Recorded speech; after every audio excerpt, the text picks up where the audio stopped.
Kuwait के मंगाफ शहर में लगी भीषण आग में 45 भारतीयों की जो मौत हो गई थी, विशेष विमान से उनके पार्थिव शरीर जो हैं वो भारत अब पहुंच गए हैं। आज इन शवों को वायुसेना के विशेष विमान से दिल्ली लाया गया है। विमान अब से कुछ वक्त पहले कोच्चि एयरपोर्ट पर उतर चुका है। अब इसको दिल्ली के लिए रवाना किया जाएगा। आपको बता दें कि शवों को मृतकों के घर तक पहुंचाने के लिए एम्बुलेंस और बाकी जो तमाम इंतजाम है वो पूरे कर लिए गए थे। और कुवैत की इस आग में केरल के 23, तमिलनाडु के 7, आंध्र प्रदेश के 3, कर्नाटक के 1, वहीं यूपी के 3 समेत कुछ और राज्यों के लोगों की इसमें जान गई थी। कुल 45 भारतीयों की इसमें जान चली गई थी। इस हादसे के बाद विदेश राज्य मंत्री कीर्तिवर्धन सिंह कुवैत पहुंचे थे और उन्होंने वहां अस्पताल जाकर घायलों का हालचाल जाना था। और अब आज कुवैत से लौटे इस विमान से वो वापस लौट आए हैं।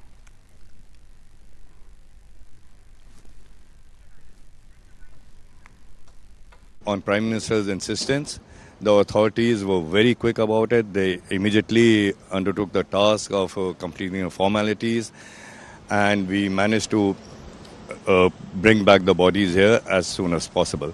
We also visited 5 hospitals where there were around 32 to 35 patients who were being treated of Indian origin who were injured in that fire. And we spoke to them individually, we inquired about their health, and all the hospitals and the directors were there. And I would also like to thank the hospital staff of each hospital that exceptional care is being taken by the hospital staff and the doctors of those patients. And most of them are likely to be discharged in a couple of days. तो यहाँ पर जो घायल भी हुए हैं भारतीय, वहाँ पर कुवैत में जो है उनका इलाज भी ठीक से चल रहा है। यहाँ पर आपने सुना कीर्तिवर्धन सिंह को। कादम्बनी शर्मा हमारी सहयोगी हमारे साथ जुड़ रही हैं। कादम्बनी, कोच्चि ये विमान पहुँच चुका है। बहुत से वो लोग जिन्होंने अपने अपनों को खोया है वो अब इंतज़ार कर रहे हैं उनके पार्थिव शरीर घर तक पहुँचे। अब आगे की क्या प्रक्रिया, क्योंकि उसके बाद ये विमान जो है दिल्ली पहुँचेगा? बिल्कुल 2-3 चीजें हैं इसमें। पहला तो वहां पर जो 31 पार्थिव शरीर हैं जो वो पहुंचा दिए गए हैं केरल में, क्योंकि वो 23 केरल से हैं, बाकी तमिलनाडु और कर्नाटका से हैं, तो वो वहां पर पहुंचा दिए गए हैं। उसके अलावा वहां से अब जो एम्बुलेंस वगैरह आपने देखा होगा एयरपोर्ट पर अलग अलग जगहों पर सबके पार्थिव शरीर उनके परिवारों तक पहुंचाए जाएंगे। बहुत दुख की घड़ी है, सख्ते की घड़ी है और इसमें सरकार ने बहुत तेजी से काम किया है। आमतौर पर काफी वक्त लगता है डीएनए चेक करने में, और लेकिन ये बेहद तेजी से हुआ है। 12 जून की ये घटना है और आप देखें कि 14 जून को सभी 45 जो भारतीय वहां पर मारे गए उनके पार्थिव शरीर अब भारत पहुंच चुके हैं।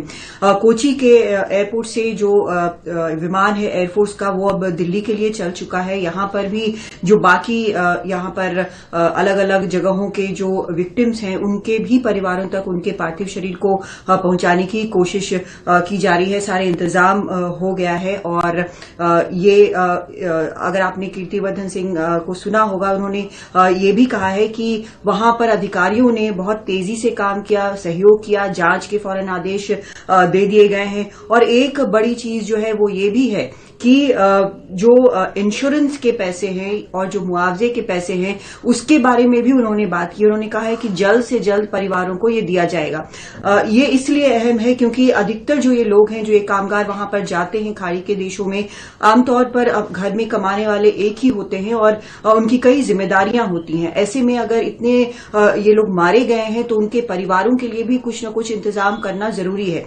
भले ही राज्य सरकार और केंद्र सरकार ने मुआवजे का ऐलान किया हो, लेकिन ये जरूर है कि वहां पर इंश्योरेंस जो कि कंपनियां देती हैं और जो मुआवजा जो कुवैत सरकार देगी उसके लिए भी कदम उठाए जा रहे हैं। तो कुल मिलाकर जो पूरी प्रक्रिया है काफी तेजी से चल रही है, लेकिन निश्चित तौर पर एक भयावह हादसा है और कोशिश ये होनी चाहिए हर तरफ से कि आगे फिर कभी ऐसा कोई हादसा ना हो। बिल्कुल, यहाँ पर एक बार वो परिस्थितियां भी बताएं कादम्बनी, जिस वक्त ये 12 तारीख को ये घटना घटी थी। कुछ हालांकि भारतीय वहां पर घायल भी हुए थे, उनका इलाज भी वहां पर चल रहा है। कैसे इसकी शुरुआत हुई थी कि इसकी परिणति 45 जानों के जाने के तौर पर देखने को मिली है? देखिए, वहां पर मंगफ कुवैत सिटी में इलाका है, वहां पर ये इमारत है जिसमें बड़ी संख्या में लोग रह रहे थे। 176 तो भारतीय ही वहां पर बताए जा रहे हैं। ये कहा जा रहा है कि 3 बजे सुबह वहां पर एक शॉर्ट सर्किट से आग लगी। उसके बाद वो आग काफी तेजी से फैली।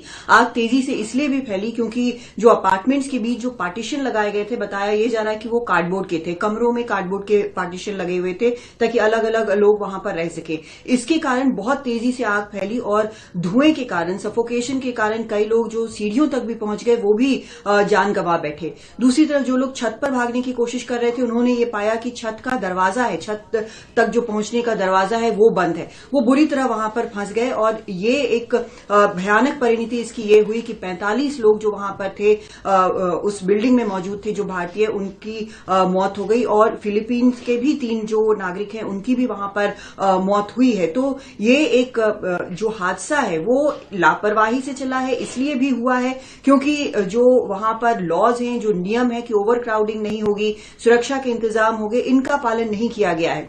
लेकिन इस हादसे के बाद हमने देखा कि वहां पर जो मंत्री वगैरह हैं वहां पहुंचे और कहा कि जांच की जाएगी। जो म्युनिसिपैलिटी की टीम है वो हर इमारत में जाएगी और जांच करेगी कि क्या कोई वायलेशन तो नहीं है, और अगर होगा तो बिना चेतावनी के इस वायलेशन को हटाया भी जाएगा। लेकिन सवाल ये उठता है कि एक छोटा सा देश है जहां पर बड़ी संख्या में विदेशों से, खासकर भारत से कामगार जाते हैं।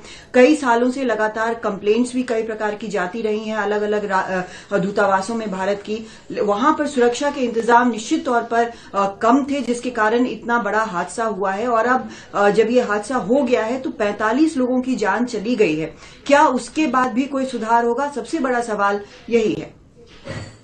जी कादम्बनी, बहुत बहुत शुक्रिया इस पूरे अपडेट के लिए। यहाँ तस्वीरों में हम देख रहे हैं कोच्चि से ये तस्वीरें हैं। केरल के जो मुख्यमंत्री है पिनाराई विजयन, वो भी साफ तौर पर देखे जा सकते हैं। जो यहाँ पर 45 शव भारत पहुंचे हैं, उसमें से कुछ जो है कुछ दक्षिण भारत के राज्यों से लोग ताल्लुक रखते थे मृतक, वो वहाँ पर पहुंचे हैं। कोच्चि पर उनको, उनके पार्थिव शरीर को रखा गया है। वहाँ पर उनको श्रद्धांजलि देने के लिए जो है केरल के मुख्यमंत्री पहुंचे और तमाम लोग आप देख रहे हैं उनको श्रद्धांजलि दे रहे हैं। और अब ये विशेष विमान जो भारत आया है दिल्ली के लिए रवाना होगा। आपको बता दें केरल के 23 लोगों की, 45 लोग जो जिनकी जान गई है उसमें केरल के 23 लोग इसमें शामिल थे।